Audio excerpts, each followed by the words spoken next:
Nah, kemudian selanjutnya permohonan maaf yang sebesar-besarnya, saya mungkin tidak bisa mengikuti kegiatan ini sampai tuntas, karena ada kepentingan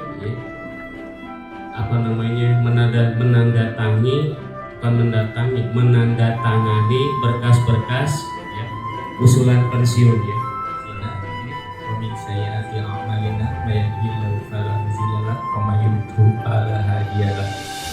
Salatan wa salaman daiman ala habibina wa safiina wa maulana Muhammad alladzi qad hamalat nasa minaz zulumat ilan nur. Yang kami hormati Bapak Kepala Sekolah. Jadi program pendidikan guru penggerak untuk angkatan 7 ini sudah berjalan kurang lebih berapa bulan ya? 3 bulanan lebih Bapak Ibu. Dan masih di modul ke-1.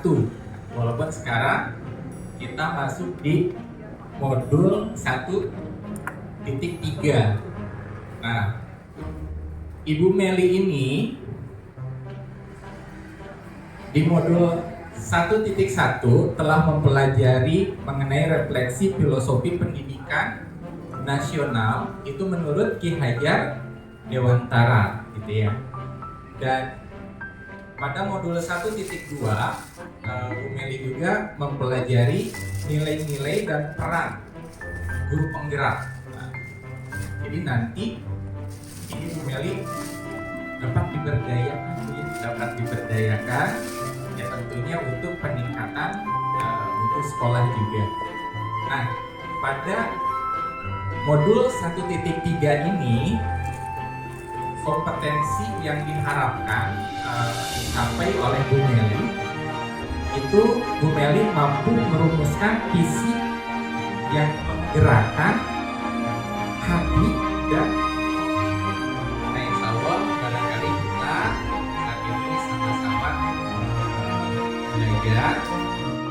Allah nanti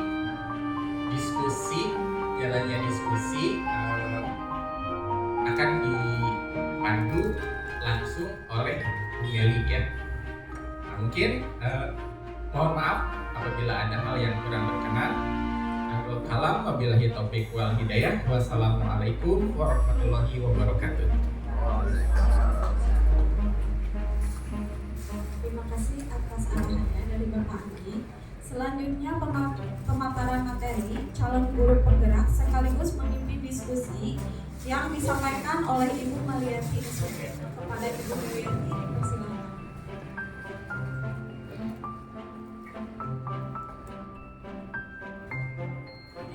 Bismillahirrahmanirrahim. Assalamualaikum warahmatullahi wabarakatuh.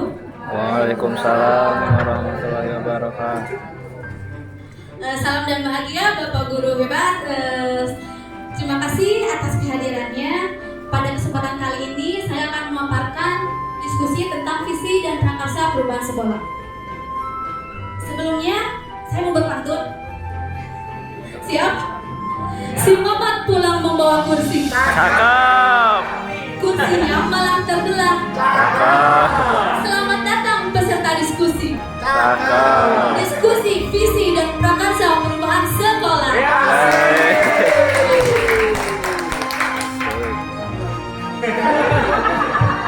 Oke, selanjutnya di sini ada puisi karya Soekarno yang berjudul Aku Melihat Indonesia yang akan dibawakan oleh saya berkolaborasi dengan Miss Eka. Kepada Bu Eka dipersilakan.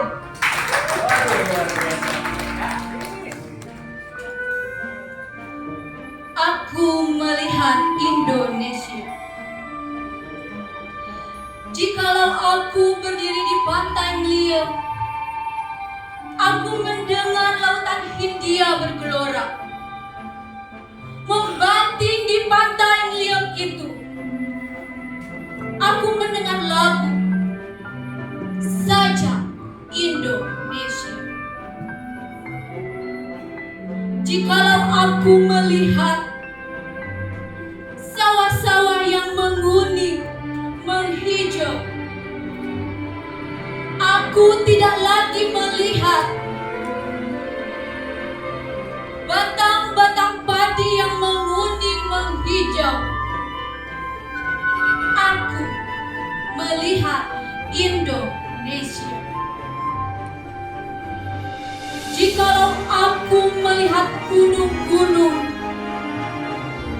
Gunung Merapi, Semeru, Merbabu, Tangkuban Perahu, Gunung Kelewat, dan gunung-gunung lainnya, aku melihat Indonesia. Jikalau aku mendengarkan lagu-lagu yang merdu dari Batak, bukan lagi lagu Batak yang kudengarkan, aku mendengarkan Indonesia.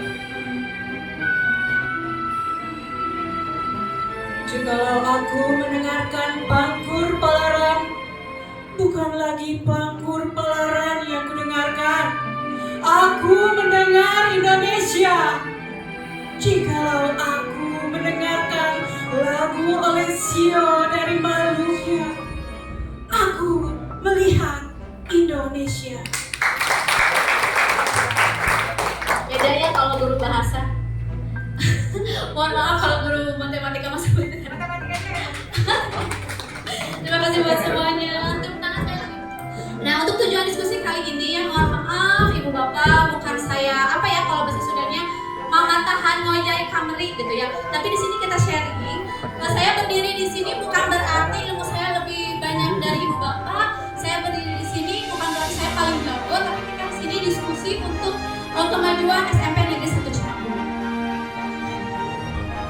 Nah, biasanya gini kan, kalau kita bertanya kepada siswa-siswi kita ataupun ke anak kita, kalau kalian sudah besar itu mau jadi apa sih?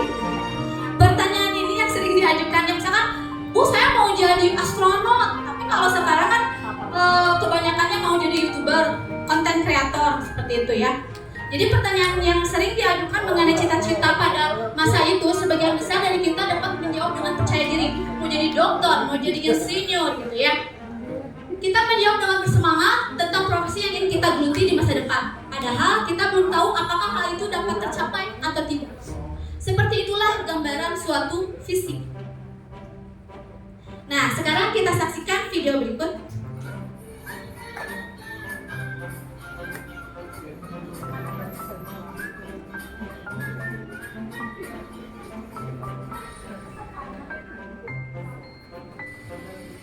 Silakan disimak apa makna dari video.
Terima kasih. Setelah kita menyaksikan video Bernard Baer, kira-kira apa makna yang tersirat di dalam video itu? Ada yang mau berkomentar? Kira-kira kenapa sih? Apa ya? Setelah kita nonton video itu maknanya apa sih? Kaitannya dengan visi? Ada yang mau berkomentar? Ya silakan. Cucu. Aduh, susah Pak Cucu. Pak Cucu Pak Cucu apa? Oh, aduh. Oh, ya salah wajib Pak Kayun. Bentarnya sok. Atuh dah kebat datang abis sok. Aliran lain penipir. Hapunten bisa.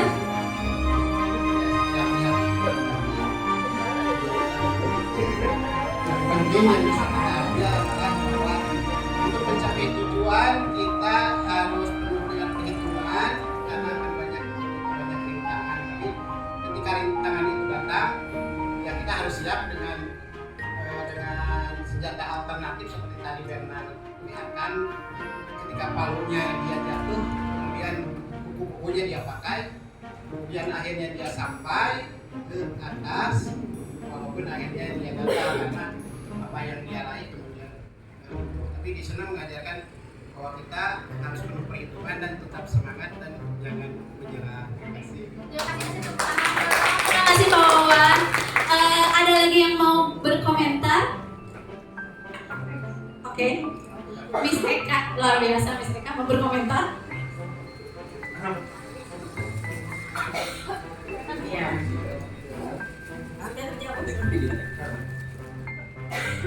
Harus ada effort yang benar-benar upaya. Selain upaya dari dalam, harus ada fasilitas. Jadi nggak cukup hanya satu tangan, dua tangan kayak gitu. Alat. Jadi guru yang hebat pun kalau tanpa fasilitas, saya. Betul.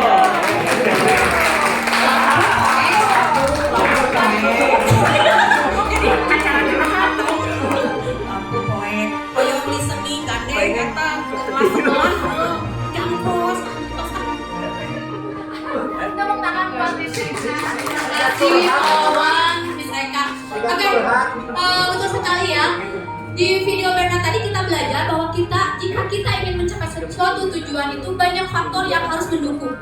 Begitupun ketika di sekolah, tidak hanya kepala sekolah yang jor-joran gitu kalau kata Pak Wana, tetapi harus banyak pihak, baik itu guru, pihak TU dan pihak yang membantu keberlangsungan terciptanya visi sekolah. Selanjutnya, ya di sini dari tadi cerita yang kita pertama kita tuh suka nanya nih ke anak-anak, cita-cita kamu apa sih? Ya. Jadi cita-cita itu sebetulnya visi. Jadi visi adalah impian, visi adalah garis finish atau tujuan. Visi adalah representasi visual kita akan masa depan akan menjadi seperti apa sih? Seperti itu. Di sini seperti yang sudah tadi Pak Anggi sampaikan bahwa menurut Ki Hajar Dewantara, filosofi pendidikan itu setiap anak memiliki kodrat alam dan kodrat zaman yang dimilikinya sejak lahir. Pendidik hanya menuntut agar ia mampu mencapai keselamatan dan kebahagiaan yang setinggi-tingginya. Jadi gini, ketika saya belajar di guru penggerak, saya mendengar kata, oh kita harus berhamba terhadap anak. Awalnya saya bingung, berhamba, berarti berhamba itu seperti menuhankan anak, segala sesuatu harus, oh anak. Dan begitu dari situ saya mencari informasi dari Google bahwa ternyata kenapa Ki Hajar Dewantara itu selalu menggembar-gemborkan bahwa kita itu harus berpihak pada anak, harus berhamba pada anak. Ternyata ada kisah yang sangat haru di balik itu. Dari situlah Ki Hajar berjanji bahwa sisa hidupnya akan dihabiskan untuk kepentingan siswa, kepentingan murid, kepentingan anak-anak. Dan dari cerita itu saya banyak belajar bahwa ketika saya sebagai guru, saya memahami bahwa anak itu mempunyai potensi yang berbeda-beda. Mereka mempunyai bakatnya sendiri yang tidak bisa kita paksakan. Tugas kita adalah apa?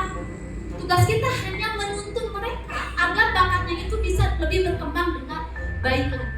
Seperti itu.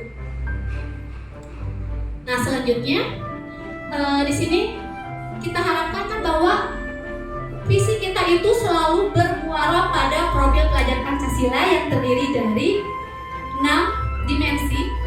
Yang pertama, beriman, bertakwa kepada Tuhan Yang Maha Esa dan berakhlak mulia. Yang kedua, mandiri, bergotong royong, berkebinekaan global, bernalar kritis dan kreatif. menguasai visi. Untuk sekolah merupakan tempat untuk menuntut anak sesuai kodratnya mencapai keselamatan, kebahagiaan yang setinggi-tingginya. Di dalam sekolah ada hubungan antar manusia yang berkesinambungan dan adanya gotong royong. Kemudian budaya sekolah, visi ditujukan untuk membentuk budaya sekolah. Budaya sekolah di sini berarti merujuk pada kebiasaan-kebiasaan yang selama ini dilakukan sekolah.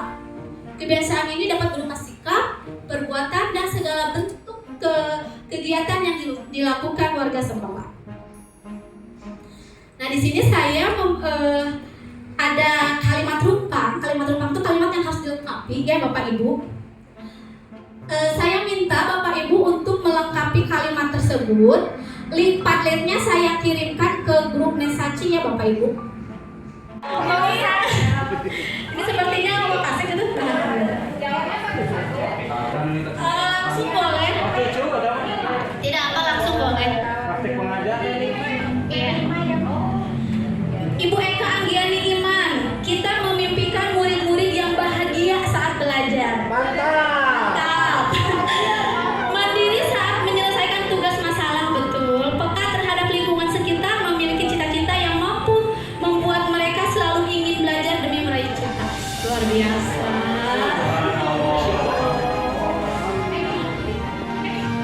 Apa ya? Sekolah kita tuh mengutamakan apa sih? Bu Sandra mengisi?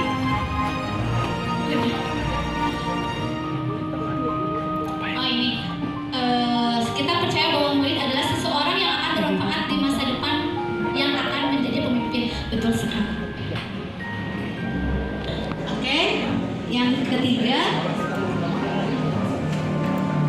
silakan. Pacu, udah Pacu? Yang nomor 3 Pacu. Di sekolah kita mengutamakan atau bari nyarios langsung pilih tayang kotak Pacu. Bu Sofi, di sekolah kita mengutamakan keselamatan, kenyamanan, dan kebahagiaan siswa. Betul, luar biasa. Ini sudah terujuk. Iya.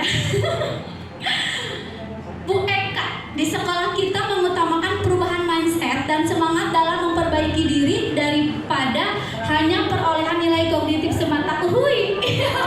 Betul, saya setuju sekali. Aduh, luar biasa Miss Eka. Kita lanjutkan. Oke. Ada.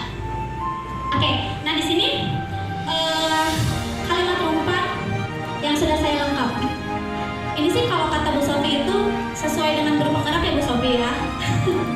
Idealnya gitu ya, kita memimpikan murid yang bahagia dan merdeka untuk meningkatkan minat dan bakat yang mereka miliki, serta senantiasa menggambarkan profil pelajar Pancasila dalam kehidupan sehari-hari. Kemudian kita percaya bahwa murid adalah calon pemimpin masa depan yang berkarakter. Kami juga percaya murid kami memiliki bakat dan minat yang hebat. Untuk itu, kami sebagai guru harus cermat melihat bakat dan minat anak, karena setiap anak memiliki keunikan sehingga mereka perlu dibekali dengan keterampilan agar menjadi pribadi yang unggul di masa depan. Di sekolah kita mengutamakan, betul ya, seperti tadi kita sepakati, kepentingan perkembangan murid dalam pembelajaran di sekolah. Saya sadar betul bahwa mereka adalah calon pemimpin bangsa, karena kita tidak tahu, siapa tahu orang yang memang sok mabal gitu ya, ngerokok, ketek-ketekan minum pagar, siapa tahu dia itu nanti jadi pemimpin bangsa. Tidak ada yang tidak mungkin seperti itu. Kemudian murid di sekolah kita sadar betul bahwa pendidikan dan budi pekerti adalah hal yang penting. Kita warga di sekolah ini yakin untuk melakukan pembelajaran yang berpihak pada murid dan menanamkan profil pelajar Pancasila. Selanjutnya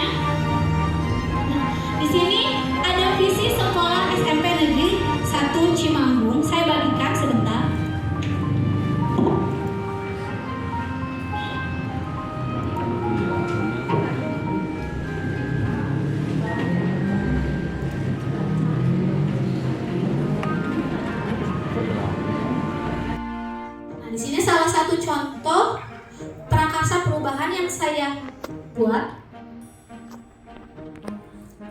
meningkatkan kemandirian murid dalam mengerjakan tugas baik selama pembelajaran maupun tugas di rumah. Untuk pelajaran matematika, saya sadar ketika, gak tahu ya untuk pelajaran lain, ketika anak diberikan tugas, baik itu tugas di kelas maupun tugas di rumah, pasti ada saja siswa yang memang tidak mengerjakan, gitu. Jadi bagaimana caranya kita meningkatkan murid dalam mengerjakan tugas baik selama pembelajaran maupun tugas di rumah? Di sini pada tahapan buat pertanyaan utama, pertanyaannya mengapa murid kurang mandiri dalam mengerjakan tugas? Yang kedua, bagaimana cara meningkatkan kemandirian murid dalam mengerjakan tugas?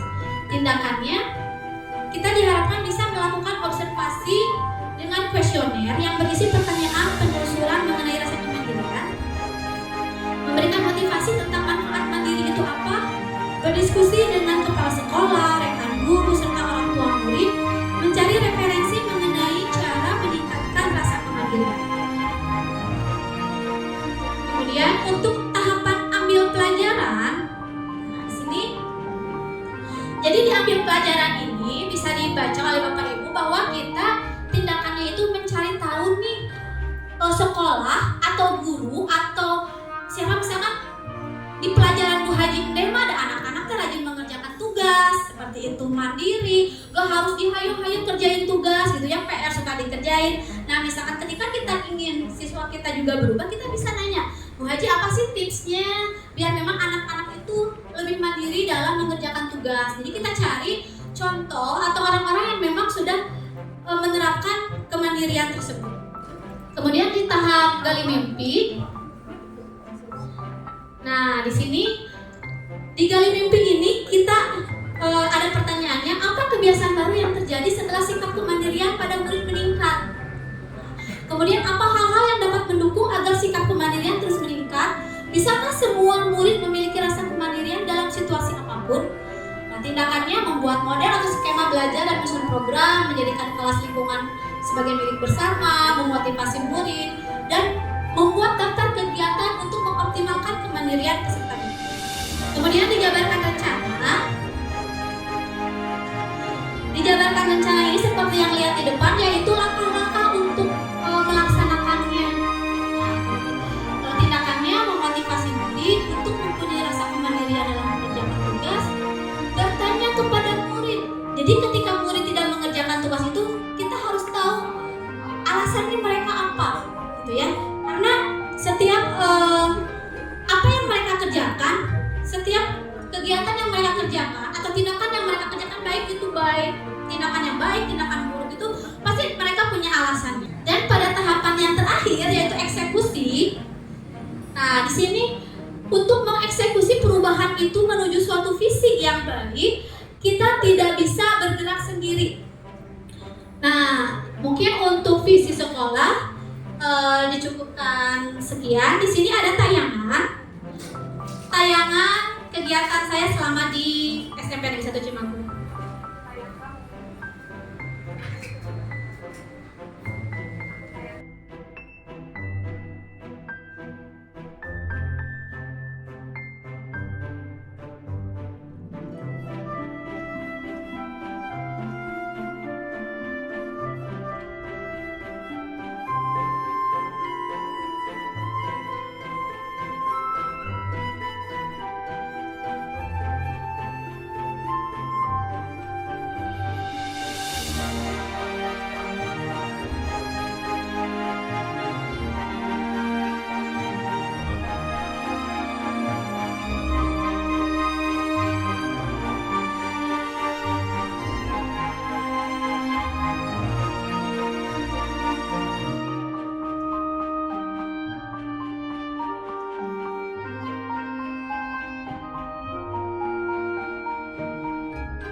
Nah, di sini ada segitiga restitusi.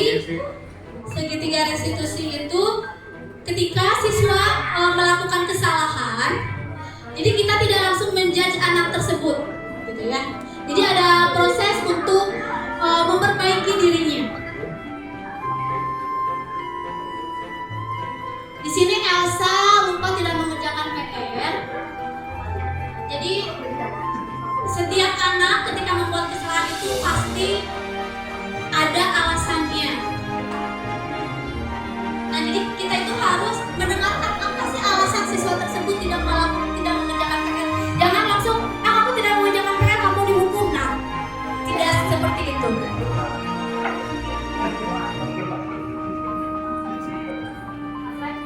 Jadi diharapkan di segitiga restitusi ini anak menyadari kesalahannya sendiri dan mau memperbaiki dirinya ke arah yang lebih baik lagi sehingga kesalahan tersebut tidak diulangi. Keyakinan kelas. Ya. Kan keyakinan gini, misalkan kamu udah melanggar keyakinan kelas tidak, seperti itu ya. Oke, terima kasih. Mungkin pemaparan saya, diskusi kita sudah dicukupkan sekian. Atau ada yang mau menambahkan? Cukup? Oke, terima kasih. Kamu pantun lagi boleh? Ada polisi datang ke sini. Pulangnya beli alpukat. Demikian diskusi hari ini. Semoga bisa bermanfaat. Boleh tepuk tangan. Terima kasih kepada Ibu Ariyanti atas pemaparan dan memimpin diskusi ini. Selanjutnya adalah refleksi dan materi yang akan disampaikan oleh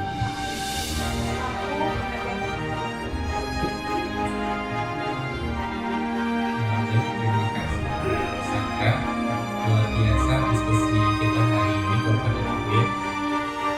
Jadi tadi isi dari SMP Negeri 1 Cimanggung itu terwujudnya siswa SMP Negeri 1 Cimanggung yang berbudi luhur, berprestasi tinggi, berbudaya, dan berwawasan lingkungan. Ini sudah berpihak kepada murid kan Bapak Ibu ya? Berpihak gitu ya. Berpihak. Ya, ini terlihat ya, ini sudah selaras dengan profil pelajar Pancasila. Berbudi luhur itu selaras dengan poin pertama, beriman dan bertakwa kepada Tuhan Yang Maha Esa ya. Berprestasi tinggi ini sejalan dengan bernalar kritis dan kreatif gitu ya. Kemudian berbudaya. Budaya kita itu kan dikenal dengan gotong royong ya, Bapak Ibu, gotong royong. Dikenal juga dengan kemandiriannya, gitunya. Cek paribasana nancepkeun naon batang tangkal sapu ge janten gitunya saking suburna.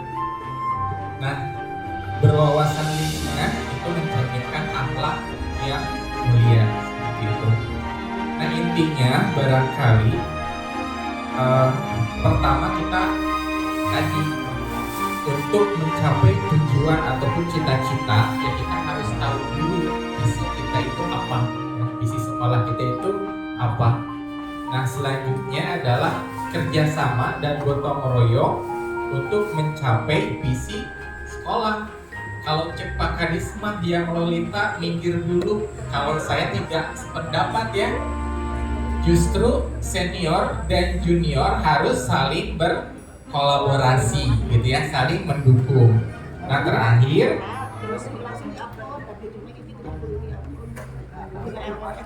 dukungan seluruh warga sekolah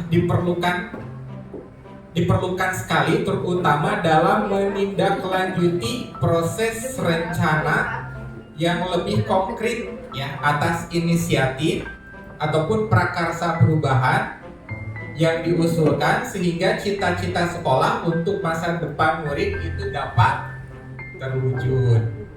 Barangkali itu saja Bapak dan Ibu. Mudah-mudahan pertemuan ataupun diskusi kita hari ini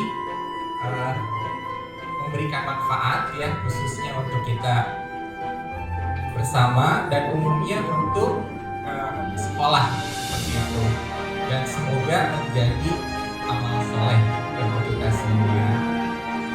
Demikian yang dapat saya sampaikan.